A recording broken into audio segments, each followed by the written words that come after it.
See your weakness as your platform. We spend so much energy trying to hide our weaknesses.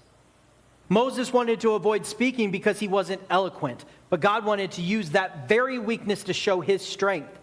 Paul learned the same thing in 2 Corinthians 12:10, where repeatedly he asks God over and over to remove what he calls a thorn in his side, a thorn in his flesh. He doesn't specifically say what it is, but he's pleading with God, God, take this away from me. Take it out. I don't want it. I don't need it. And God's response was no.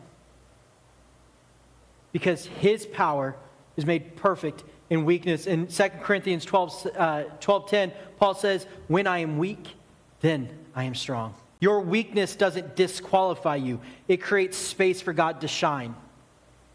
Throughout my life, I've had a lot of cracks. I've had a lot of things that I've gone through in my life that I'm not proud of. I've dealt with a lot of things I wish I hadn't. And I've gone through a lot of really deep, dark depressions in my life. And it makes me look back and it makes me say, God, how can you use me? God, I can't be used. This clay pot can't hold water. It can't be used for what it was designed for, because whatever you put in it is going to spill out. And that's how I've always viewed my life.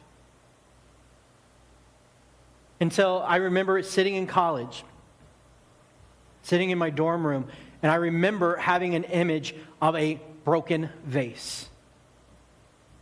It was pieced back together, and it was trying to be held together,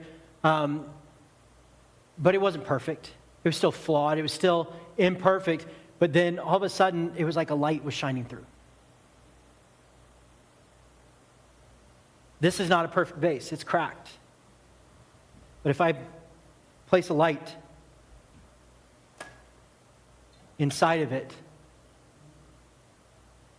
God's light can shine through the cracks.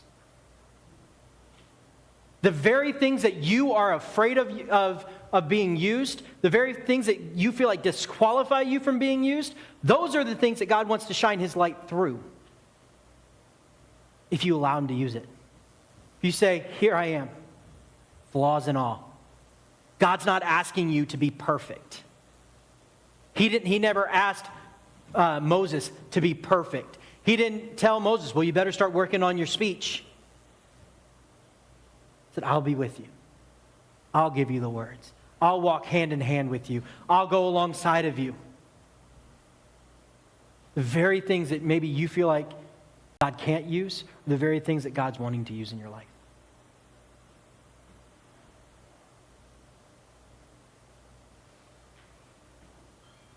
That's how